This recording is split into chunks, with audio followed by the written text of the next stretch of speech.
SBI clerk day 1 fourth shift अभी just खत्म हुई और रीजनिंग की अगर मैं बात करूं तो बहुत आसान आई थी। 4 पजल्स पूछी गई थी जिसमें पहली पजल थी 8 बॉक्सेस एक के ऊपर एक रखे गए हैं और 2 केसेस में आराम से बन गई। उसके बाद जो पजल थी 8 लोग एक लाइन में बैठे थे, एक ट्रिकी स्टेटमेंट था उसमें। उसके बाद वो पजल बहुत ईजी थी।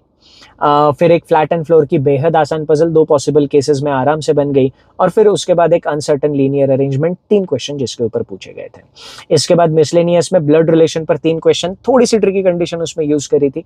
उसके बाद सिलोजिज्म में पूछे गए थे 3 क्वेश्चन, अगेन बहुत सिंपल था सिलोजिज्म, ऑल नॉट और डेफिनेटली जैसे कीवर्ड का उसमें इस्तेमाल किया गया था।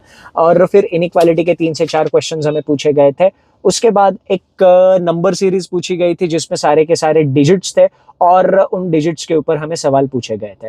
5 क्वेश्चन इसमें पूछे गए थे, सिर्फ और सिर्फ डिजिट्स थे उसमें।